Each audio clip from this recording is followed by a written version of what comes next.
Olá, eu sou o Rogério Costa. Esse curso de hoje é a aula número 5 de sonda lambda banda larga, dedal e planar, do wideband, finger e planar. E esse curso está dentro da nossa plataforma da MTE Thomson, na Oficina do Saber. Vamos lá, aula 5.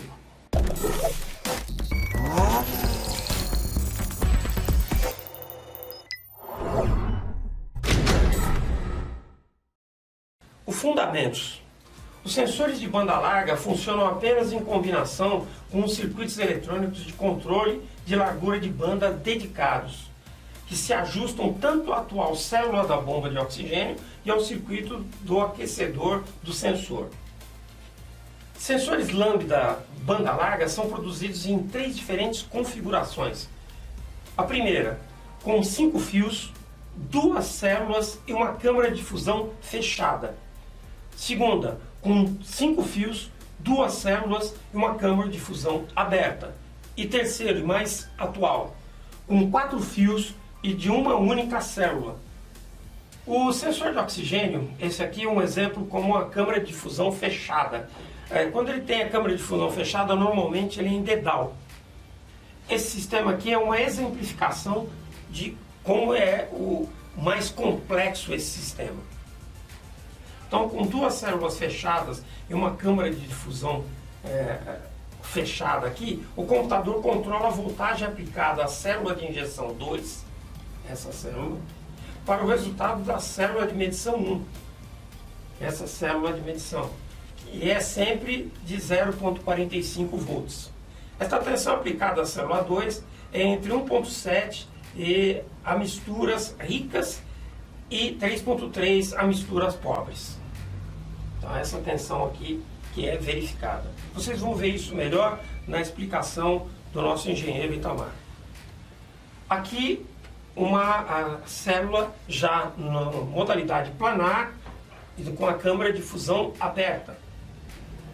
Eu tive um bate-papo com o nosso engenheiro Juliano e eu acho que é bom a gente rever um pouco o conceito das sondas lambda para que vocês entendam com mais profundidade como funciona a banda larga. Assistam comigo. Juliano, com a evolução do sensor de oxigênio no Brasil, antes nós sabemos que tínhamos o sensor de dedal, ou finger, depois teve uma evolução para o sensor planar, onde tem a lâmina plana, e agora surge esse novo sensor, que é o sensor de banda larga e os sensores AFR. Me explica um pouco melhor sobre isso. Bom, Rogério, os sensores dedal e planar, também chamados de sensores de banda estreita ou narrow bands, eles informam ao ECU se a mistura dos gases de escape se encontra rica ou pobre, mas eles não são capazes de indicar quão rica ou quão pobre. Os veículos que utilizam esses sensores operam ciclando a mistura entre rica e pobre. Consequentemente, o sinal de saída dos sensores dedal e planar também é cíclico. Em mistura pobre, a gente observa um sinal próximo de 50 mV, variando até cerca de 900 mV em mistura rica. Já os sensores de banda larga, as widebands, são capazes de indicar exatamente quão rica ou quão pobre a mistura está. Como a gente pode observar aqui no gráfico do sensor de banda larga, quando a corrente de bombeamento é nula, a gente tem um lambda exatamente igual a 1, que caracteriza uma mistura ar-combustível estequiométrica. Conforme a corrente fica maior, os valores ficam positivos, a gente obtém valores de lambda maiores que 1, caracterizando misturas pobres. Para correntes de bombeamento negativas, a gente tem lambda menor que 1, portanto misturas ricas. Comparando com os sensores dedal e planar, lá a gente tinha misturas pobres e ricas oscilando conforme o funcionamento do motor. Já para esse caso dos sensores de banda larga, a gente consegue informar exatamente quão rica ou quão pobre a mistura está. A MTE foi a primeira, então, a desenvolver e fabricar sensores de oxigênio na América Latina? Exatamente, Rogério. Todos os nossos sensores de oxigênio foram desenvolvidos desde o princípio ativo aqui no Centro de Pesquisa e Desenvolvimento da MTE Thomson. O primeiro sensor de oxigênio que nós desenvolvemos foi o sensor conhecido como convencional, do tipo dedal, que pode ou não conter o elemento aquecedor, também desenvolvido aqui na MTE. Isso depende da aplicação. Em seguida, através da tecnologia de cerâmicas multicamadas, foi desenvolvido o sensor de oxigênio do tipo planar, que contém tanto os eletrodos de platina do elemento sensor, quanto o aquecedor, tudo isso no mesmo corpo cerâmico. Por ser um elemento plano, por isso deu o nome planar. Exatamente. Consequentemente, a troca de calor entre o aquecedor e o elemento sensor nesse sensor do tipo planar é muito mais eficiente do que no sensor do tipo dedal. Certo. Isso faz com que o tempo de light-off seja muito reduzido. E light-off é o intervalo de tempo entre a partida do motor a frio até que o sensor de oxigênio comece a funcionar como condutor iônico. Consequentemente, veículos que utilizam sensores do tipo planar têm emissões de poluentes muito reduzidas comparados com sensores do tipo dedal. Utilizando a mesma tecnologia de cerâmicas multicamadas, a MTE Thomson desenvolveu os dois sensores de oxigênio mais recentes, de banda larga. Esse aqui para aplicação de 5 fios e esse último para aplicação de sensores de banda larga de 4 fios ou AF. Então, isso aí internamente, me mostra externamente como elas são. Bom, Rogério, os sensores de oxigênio do tipo dedal possuem esses rasgos longitudinais na ponta para permitir uma maior entrada dos gases de escape, uma vez que eles não possuem um aquecimento tão eficiente quanto os do tipo planar. Certo. Os sensores do tipo planar, por terem um light-off reduzido e o aquecedor e o elemento sensor estarem no mesmo elemento cerâmico, permitem que sejam feitos furos menores, laterais e um furo frontal, criando um fluxo mais controlado dos gases de escape. Certo.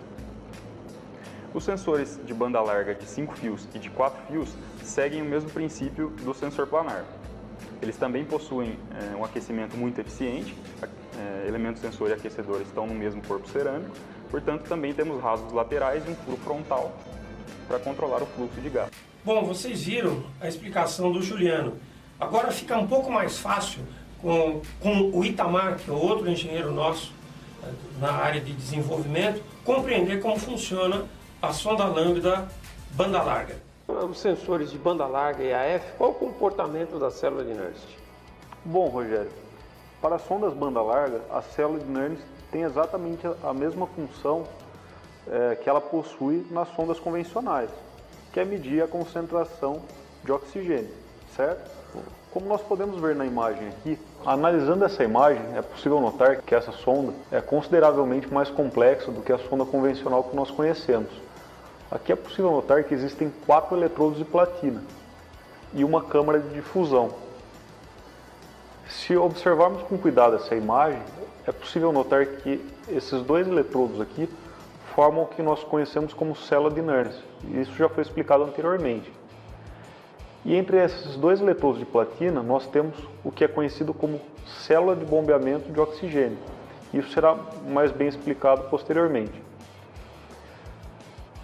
O que ocorre aqui na sonda banda larga é que os gases de escape entram nessa câmara de difusão e a célula de Nernst analisa esses gases. O princípio de funcionamento da sonda banda larga é manter a tensão na célula de Nernst em 450 mV. Para alcançar os 450 mV na célula de Nernst, nós temos que ter uma mistura estequiométrica na câmara de difusão. Isso, a princípio, pode parecer um pouco estranho. Então, vamos tentar exemplificar. Se os gases de escape estiverem com uma mistura rica, ou seja, com pouco oxigênio, nós teremos que injetar oxigênio para dentro da câmara de difusão para que a estequiometria da mesma seja ideal ou estequiométrica. Se a mistura for pobre, ou seja, nós temos excesso de oxigênio, nós teremos que bombear o oxigênio para fora da câmara de difusão. Então, esse é basicamente o papel da célula de bombeamento. É injetar moléculas de oxigênio para dentro da câmara de difusão ou retirar moléculas de oxigênio da câmara de difusão. Isso é feito com o auxílio da ECU, que aplica uma tensão entre esses 2 eletrodos aqui, que formam a célula de bombeamento. Dessa aplicação de tensão surge uma corrente, conhecida como corrente de bombeamento. E essa corrente de bombeamento é proporcional à lambda, ou seja, o módulo sabe exatamente em qual lambda o veículo está operando através da corrente de bombeamento. Ok, Itamar. Então, aqui tudo bem, mas tem um quarto eletrodo aqui no ar de referência. O que faz esse quarto eletrodo aqui? Exatamente, Rogério. Esse quarto eletrodo, né, que está conectado, né, ao ar de referência, ele é o eletrodo de referência da célula de Nernst. Como nós comentamos no começo da explicação, entre esses dois eletrodos aqui nós temos uma célula de Nernst. E o papel da célula de Nernst é sensoriar a concentração de oxigênio da câmara de difusão, certo? Então ele fica o tempo todo realimentando a ECU sobre como está a concentração aqui dentro da câmara de difusão. E o tempo todo o módulo fica realimentando a célula de bombeamento para conseguir manter a mistura aqui na câmara de difusão estequiométrica e para manter a tensão de 450 mV aqui na célula de Nernst. Surgiu uma dúvida aqui. Se os gases de escapamento, como você disse, estão com a mistura rica e essa bomba de oxigênio, ela acaba injetando o oxigênio para fazer a estequiometria igual a lambda igual a 1, de onde surge esse oxigênio? Boa pergunta, Rogério. Você tem razão. Na mistura rica, nós realmente temos poucas moléculas de oxigênio nos gases de escape. Porém, nós temos outras moléculas nos gases de escape com oxigênio que são decompostas e dessa decomposição surgem as moléculas de oxigênio. Essas moléculas de oxigênio, então, são decompostas nesse eletrodo mais externo, viram íons de O2 que migram para esse outro eletrodo mais interno, onde são transformadas novamente em moléculas de oxigênio, para que a câmara de difusão permaneça em mistura estequiométrica. Perfeito. E os 5 fios? Então, Rogério, os 5 fios surgem da seguinte forma. Nós temos um fio conectado ao eletrodo de bombeamento, que é esse eletrodo aqui. Nós temos outro fio conectado aos eletrodos de referência, que é esse fio aqui. E um terceiro fio conectado ao eletrodo que fica exposto à câmara de referência, ou ar ambiente, que é esse fio aqui. Os outros 2 fios surgem do elemento aquecedor. Muito bom. Então aproveita e me explica sobre o elemento aquecedor. Ele é igual? Geralmente, Rogério, o aquecedor das sondas banda larga tem uma potência maior do que das sondas convencionais. Por quê? Essas sondas trabalham com uma temperatura bem mais elevada, em torno de 750 graus Celsius. Com esse gráfico aqui, nós podemos observar o seguinte: para a mistura estequiométrica, ou seja, para queima ideal, nós temos uma corrente nula.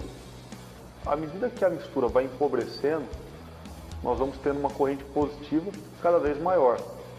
E para a mistura rica, nós temos uma corrente negativa, ou seja, no sentido contrário, e que aumenta à medida que a mistura vai ficando cada vez mais rica.